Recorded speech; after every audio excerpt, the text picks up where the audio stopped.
Bien, vamos a conversar con Francisco Acevedo, primer vicepresidente de Colindustria. Francisco, gracias, muy amable por estar acá con nosotros y creo que bien vale la pena que comencemos a transitar sobre algunos temas que son importantes. Recién se presentó la encuesta de coyuntura, ¿no?, del primer trimestre. En ese sentido, se hicieron algunos planteamientos allí. Nosotros acá mismo en la primera emisión presentamos un esbozo de los temas fundamentales y a mí me gustaría que iniciáramos por ahí un poquito para ubicarnos en el contexto de lo que está pasando en el sector industrial venezolano y un poquito visualizar también qué pudiera ocurrir si no se modifican ciertas orientaciones y ciertas políticas, ¿no?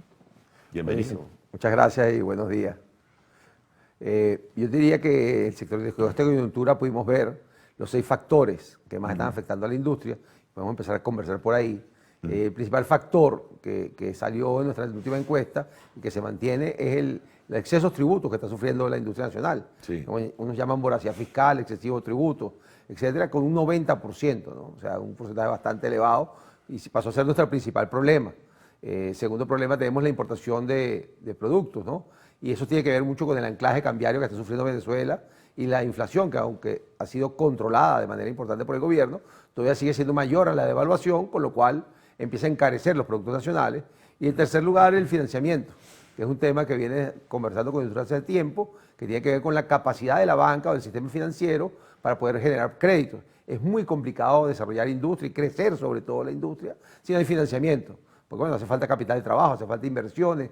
Recordemos que el sector industrial trabaja a mediano y largo plazo, ¿no? No es algo que se hace de un día para otro, no es algo que se hace una inversión para recuperarla en 3 meses o en un año. Las inversiones del sector industrial son a largo plazo y para eso hace falta mucho financiamiento. Entonces, tenemos 3 principales problemas en los cuales pues, hay que trabajar fuertemente. Yo diría que el mayor es el exceso de tributos que está sufriendo la industria. Estamos por encima del promedio de Latinoamérica y por problema mundial. En Venezuela hay la creencia de que los tributos eran bajos y la realidad es que tenemos una desarticulación en todo este tema fiscal, ¿no? Pero han subido incluso, bueno, porque se van sumando, porque de una u otra forma, agrégale a esto el 9% que ahora se toma de parte del empleador para crear el fondo de pensiones, aun cuando haya descarga fiscal de por medio y hay exoneraciones, pero termina siendo de alguna manera un tributo también. Totalmente, es un tributo más y así lo ha llamado inclusive el CENIAT, que es el órgano recaudador, el impuesto para las pensiones. Y esto está llevando a que la industria nacional pueda llegar a tener hasta un 60-70% de su utilidad, en algunos casos mayor, en pago de tributos, ¿no? Porque esa articulación que estamos viviendo es que cada organismo que necesita recursos va al sector privado a pedirle más recursos.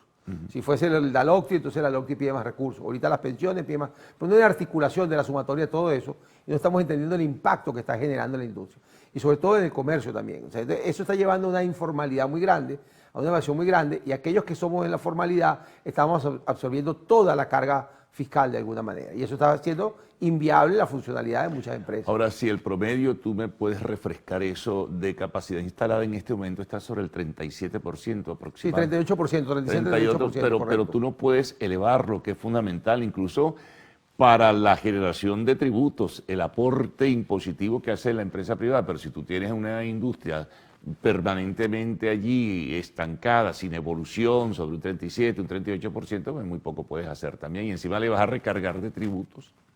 Sí, totalmente. El hecho de tener la capacidad del 38% genera un problema de productividad. Si a eso le metemos un exceso de tributos, pues haces menos competitiva a la industria nacional y eso hace que además con el anclaje cambiario, pues bueno, los productos importados sean mucho más económicos. Lo peor es que a veces el consumidor piensa que es que el industrial nacional quiere ganar mucho y no está entendiendo todo el trasfondo. Sí, hay que entender la cadena de cómo todo el proceso. Eso no es así. Totalmente. No es un tema de que la industria nacional gana mucho, sino es un problema de que los costos de la industria nacional van creciendo, hay un anclaje cambiario que te hace menos competitivo, hay un costo financiero que se hace difícil el acceso y cuando tienes acceso a financiamiento, estamos hablando de tasas de 16%, cuando el financiamiento internacional está en niveles del 8, 9%, eso te genera una diferencia muy grande, también por ahí, más los excesos tributos, todo eso haciendo que los productos nacionales se encarezcan y nos hagan poco competitivos. Ahora, fíjate, tú mencionabas, a propósito de ese tema, la importación. La importación, si bien se han ido desplazando en forma gradual algunos rubros para que incluso asuman responsabilidades y paguen tributo, pero todavía hay una serie de rubros que están exonerados en ese sentido. ¿De qué manera está afectando a la industria venezolana este hecho? Bueno, eso lo hemos venido trabajando con el gobierno. El tema de que todos esos productos que estaban exonerados, productos terminados sobre todo, empiezan a tener arancel. Y creo que en esa dirección se ha ido y ha sido un poco. El problema que todavía queda y sigue siendo el quinto problema que presentan los industriales en la última encuesta de coyuntura es el tema del contrabando. Que sigue habiendo algo de contrabando, si bien se creó el comando anticontrabando, ha ayudado realmente a frenar un poco. Sigue habiendo contrabando, sigue entrando productos de alguna manera sin permisología, y ahí es donde está el problema. Todos esos productos que entran sin cumplir la permisología de Sencamer o su CPE, sin las normativas de higiene. O sea, pero entran por la vía normal, por los puertos, en fin, y todo eso. Bueno, entran por bueno, la también frontera, por los caminos por verdes, los puertos. de Brasil, de Colombia, en fin, pero también por los puertos.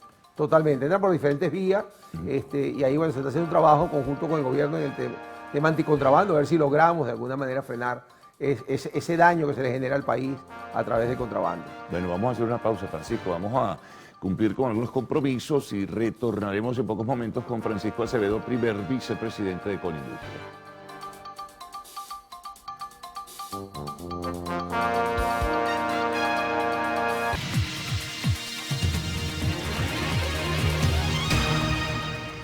Bien, seguimos con Francisco Acevedo, primer vicepresidente de Colindustria. Tercer elemento que citabas, financiamiento, el tema crediticio. ¿Cómo hacer en ese sentido? La banca está haciendo un esfuerzo adicional, pero todavía es muy reducido, es muy pequeño. Totalmente. Hoy en día el sistema de crédito está cerca del 1,5 del PIB, cuando llegó a llegar en su mejor momento al 29 y en un momento de estándares por encima del 20% del PIB. Eso quiere decir que estamos en el nivel más bajo posible de financiamiento actualmente en Venezuela. La banca ha hecho esfuerzos, pero el problema es que el alto anclaje legal que le pone el gobierno para usarlo como mecanismo de frenar la liquidez y el no permitir que los dólares en cuenta custodia sean prestados, que es el segundo mecanismo, pues son cosas que están haciendo que no haya acceso a créditos de manera suficiente para lo que necesita el sector industrial. Si bien el gobierno permitió un pedazo de ese flotante del crédito a través de lo que está en las cajas, en las cuentas custodio, debe ser transformado a bolívares, genera un riesgo para la banca no está dispuesta a asumir ese riesgo, con lo cual pues simplemente seguimos limitados en la capacidad de financiamiento. ¿Y cuánto es ese porcentaje de lo que está en cuentas custodias que se está utilizando, digamos, para financiar? Mira, la información que tengo de memoria es 30% lo que está permitido, hasta un 30%. Es muy poco también. Muy poco, y lo que hemos pedido al gobierno en reiteradas oportunidades es que permita que esos dólares sean prestados como dólares al sistema industrial, porque al final, hoy en día las importaciones hay que pagarlas en dólares y todo el proceso está, de alguna manera, la economía se dolarizó un poco. El gobierno no quiere la dolarización de la economía y por eso pues tampoco ha querido permitir esos créditos. Ahora fíjate, ya que mencionas dólar, en los últimos días se ha presentado una particular situación, se está distanciando, ¿verdad?, el paralelo, que estuvo durante mucho tiempo cercano al dólar oficial, y además en las mesas de cambio no hay suficientes dólares, y esto está creando un problema que incluso pienso que en el sector industrial le afecta porque tienen que ir entonces al paralelo para buscar dólares necesarios para continuar con su actividad. El dólar oficial de alguna manera tiene alternativas. La más cercana sería aproximarse otra vez, es decir, un poco depreciarse el bolívar frente al dólar para poder luego tener un cierto equilibrio con el dólar paralelo, porque si no esto se va a volver como un relajo como antes, que al final todo el mundo terminaba tasando sobre el paralelo y no sobre el dólar oficial. Totalmente. Y tiene que atacarse rápido, ¿sabes? Ese tema. Es uno de los problemas más grandes que tenemos. Parece una tontería, pero es sumamente grave y distorsionador en la economía.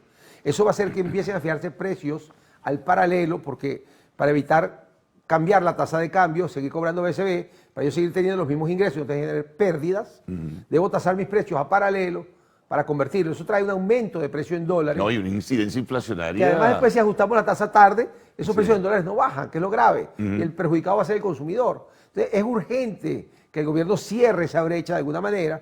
El gobierno insiste en mantener el dólar anclado en 36, cuando desde enero del año pasado, desde enero se ha mantenido ese anclaje de este año, enero de este año, finales del año pasado, llevamos 5 meses y el dólar se mantiene anclado, y realmente es que hay una inflación que te obliga a desplazar el dólar por lo menos al mismo nivel de la inflación. Entonces, ese spread que se está abriendo por falta de oferta de divisas a tasa oficial es gravísimo. en la economía puede paralizar inclusive de alguna manera este pequeño dinamismo que estábamos teniendo. Alguien me comentaba, bueno, esto a lo mejor tiene que ver con el tema del proceso electoral y incidencia política, sí, pero de todas maneras la inflación no se va a detener por la incidencia política ni por el proceso electoral, ni mucho menos. No, para nada. Y yo creo que tiene que ver con la política económica que ha decidido llevar adelante el gobierno. El gobierno ha hecho un trabajo importante en salir de la hiperinflación, eso hay que reconocerlo. Tenemos inflaciones muy bajas, todavía sigue siendo la inflación alta, pero mucho más baja que la que tuvimos en el pasado, ¿no? Y aquí el anclaje cambiario es parte de la estrategia del gobierno. Sin embargo, cuando se abre esta brecha es grave. Y el gobierno tiene que entender que la única manera de cerrarla es desplazando la tasa oficial o teniendo una oferta de divisas muy, muy grande. Claro. Para evitar que la gente vaya al paralelo, disminuir la demanda del paralelo y hiciera bajar el precio. Ahora, eso tiene un costo muy elevado para el país, claro, y no tiene sentido. Aquí lo lógico es desplazar poco a poco la tasa oficial y llevar a cerrar esa brecha nuevamente al 2-3%, que era la diferencial que existía hasta hace poco. Claro, porque si tú elevas la oferta oficial, también el gobierno tiene sus compromisos y me imagino que esos compromisos le evitan que tome una decisión. Entonces, lo que tú planteas me parece que, y suena, y así dicen también algunos economistas, lo más lógico es desplazar y acercarte a lo que es el paralelo y buscar de nuevo el equilibrio que se mantuvo durante un buen tiempo, porque la inflación ya lo comienzas a sentir, Francisco, ya lo comienzas a sentir en el nivel más cotidiano, en el día a día.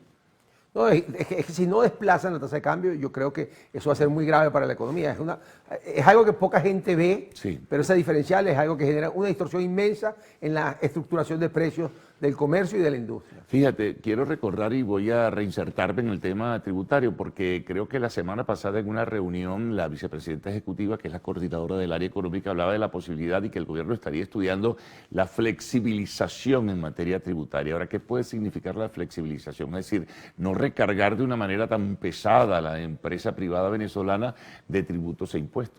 Sí, bueno, ese anuncio lo hizo la vicepresidenta en el evento de Fede Industria, lo aplaudimos, lo que queremos que se ejecute de alguna manera, creo que es un buen mensaje, porque definitivamente la carga tributaria que está sufriendo la industria nacional está fuera de cualquier parámetro. Bueno, vamos a ver qué pasa. Francisco, muchas gracias por haber estado con nosotros. Pausa y al regreso, arte y espectáculos en lo actual.